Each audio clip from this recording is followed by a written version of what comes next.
Unit 3 critical appreciation. आज हम इस नज्म की क्रिटिकल अप्रिसिएशन पढ़ेंगे, यानी नज्म की शक्ल, उसकी अलामतें और उसका पैगाम तफसील से समझेंगे। What does a critical appreciation of a poem do? सोचो, किसी नज्म की क्रिटिकल अप्रिसिएशन का मतलब क्या है? थोड़ा सोचने के लिए वक्त लो।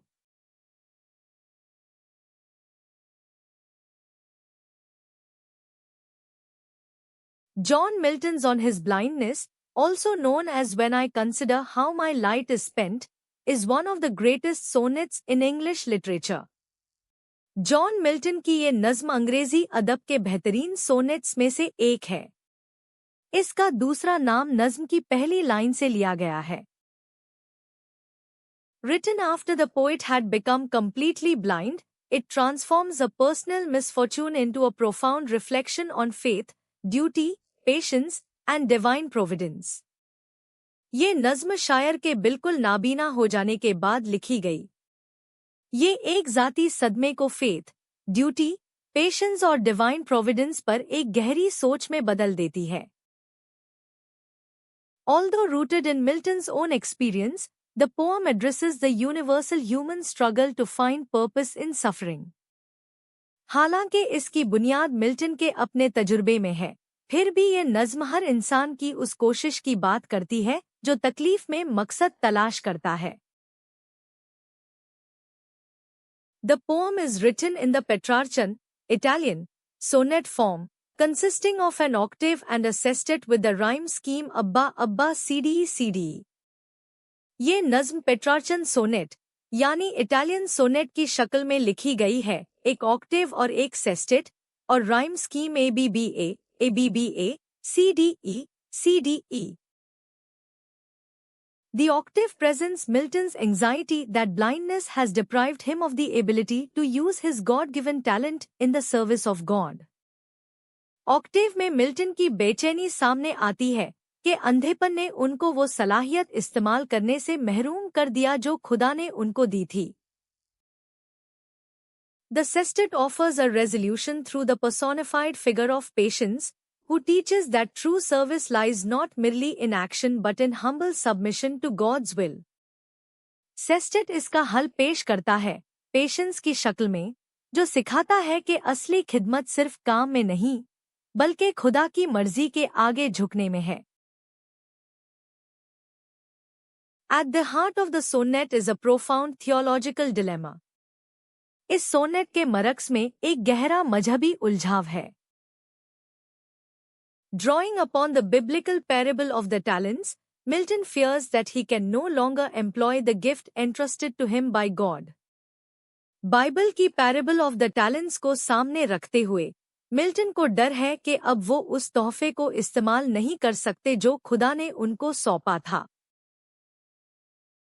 His concern is spiritual rather than professional, reflecting the Puritan belief that every individual has a divine vocation. उनकी फिक्र पेशावराना नहीं बल्कि रूहानी है। ये प्यूरिटन अकीदे को जाहिर करती है कि हर फर्द का अपना एक खुदाई बुलावा होता है।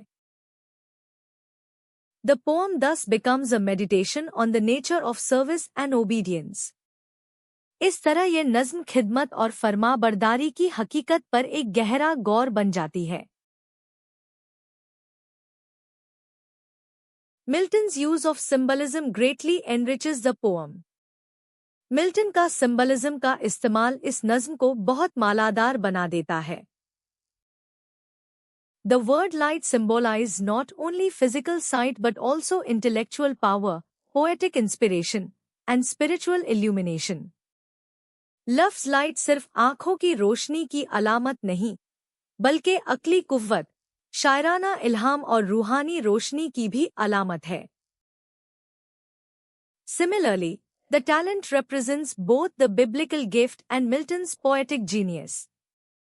इसी तरह टैलेंट बाइबल वाले तोहफे और मिल्टन की शायरी की सलाहियत दोनों को जाहिर करता है। These layered meanings reveal the poet's intellectual depth and artistic mastery. ये तहदार मानी शायर की अक्ली गहराई और फनी महारत को सामने लाते हैं। How does the last line change the meaning of service? बताओ, इस नज्म की आखिरी लाइन खिदमत के मतलब को कैसे बदल देती है? पहले खुद सोचो।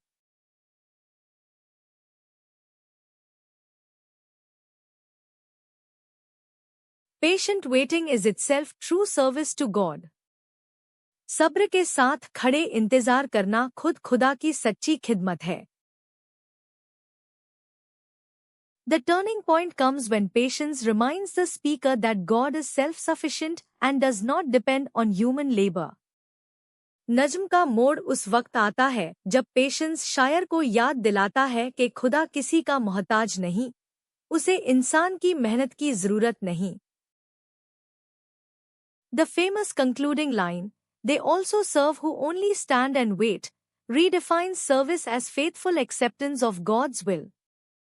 मशहूर आखिरी line "They also serve who only stand and wait" खिदमत के मानी ही बदल देती है। खुदा की मर्जी को दिल से कबूल करना ही खिदमत है। This insight transforms despair into spiritual peace. यही सोच मायूसी को रूहानी सुकून में बदल देती है। Stylistically, the sonnet is marked by dignity, restraint, and moral seriousness. अंदाज के लिहाज से ये सोनेट वकार, ज़ब्त और अखलाकी संजीदगी का नमूना है। Through personification, biblical allusion, and rich symbolism, Milton creates a timeless poem that affirms faith, patience, and trust in divine wisdom. Personification, Bible के हवाले और भरपूर सिंबलिज्म के जरिए मिल्टन एक ऐसी नज्म बनाते हैं जो ईमान, सब्र और खुदाई हिकमत पर भरोसे की तस्दीक करती है। पेट्रार्चन। नया लफ्ज पेट्रार्चन। इसको तोड़ते हैं पेट्रार्चन। जोर ट्रा पर है।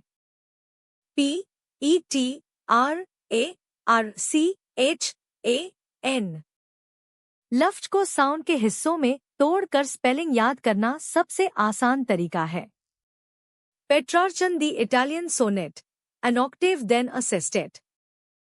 पेट्रार्चन सोनेट वो है जिसके दोनों हिस्से अलग होते हैं, 8 लाइन्स का ऑक्टेव और 6 लाइन्स का sestet. The poem is written in the Petrarchan, Italian, sonnet form. ये नज्म पेट्रार्चन यानी इटालियन सोनेट की शक्ल में लिखी गई है।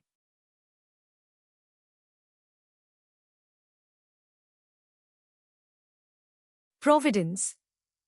नया लफ्ज प्रोविडेंस। इसको तोड़ते हैं प्रोसिक्सटेंस। जोर प्रो पर है। PROVIDENCE। Providence God's care and provision for his creatures. Providence का मतलब है खुदा का अपनी मखलूक की देखभाल और उसका इंतजाम। A profound reflection on faith, duty, patience, and divine providence. ईमान, फाराजा, सब्र और खुदाई इंतजाम पर एक गहरी सोच।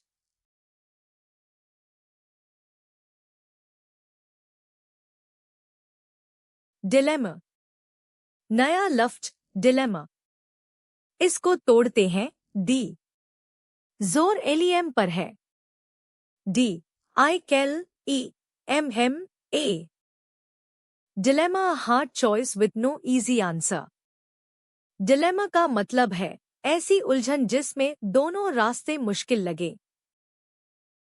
At the heart of the sonnet is a profound theological dilemma.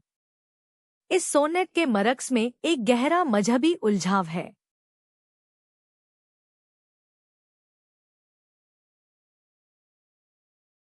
Vocation. नया लफ्ज वोकेशन। इसको तोड़ते हैं वोसिएटायन। जोर सीए पर है। VOCATION। Vocation the work a person is called to do. Vocation का मतलब है वो काम जिसके लिए इंसान को बुलाया गया हो, उसकी जिंदगी का असल मकसद। Every individual has a divine vocation. हर फर्द का अपना एक खुदाई बुलावा होता है।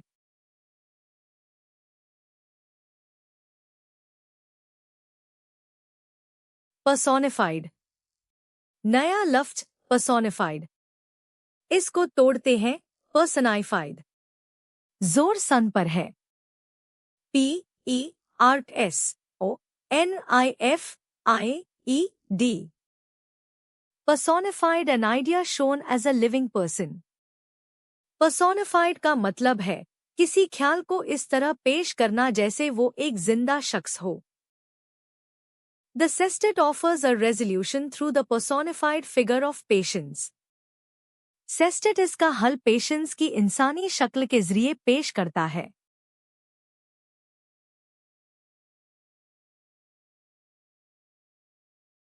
सिंबलिज्म। नया लफ्ज सिंबलिज्म। इसको तोड़ते हैं सिंबोलिज्म। जोर सिम पर है। SYMBOSLISM। Symbolism, one thing standing for a larger idea।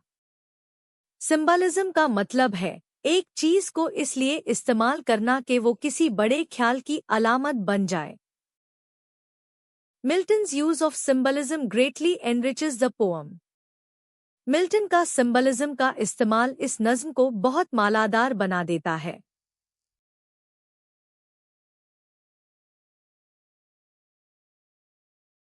Allusion.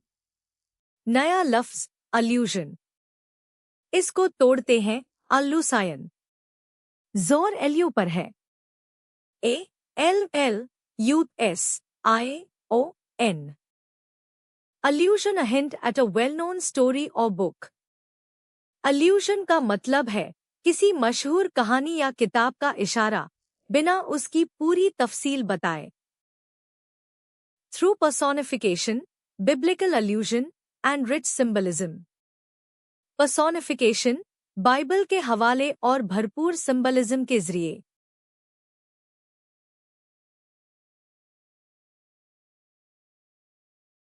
Restraint.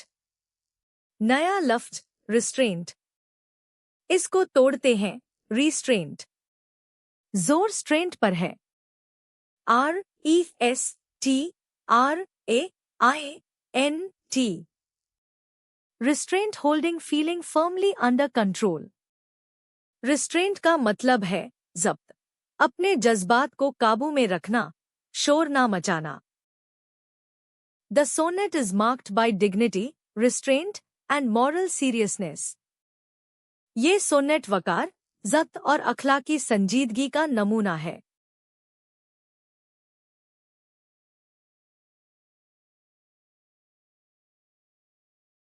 On his blindness is a Petrarchan sonnet, an octave and a sestet। On his blindness एक पेट्रार्चन सोनेट है, एक Octave और एक sestet. The octave carries Milton's anxiety about his lost sight। Octave में Milton की अपनी रोशनी छिन जाने की बेचैनी है। The sestet answers it through the personified figure of patience। Sestet उसका जवाब पेशेंस की इंसानी शक्ल के जरिए देता है। Light and talent carry meanings far larger than themselves। Light और टैलेंट अपने से कहीं बड़े मानी अपने अंदर रखते हैं। Faith, patience and trust in divine wisdom। यही इस नज्म का असल पैगाम है, ईमान, सब्र और खुदाई हिकमत पर भरोसा।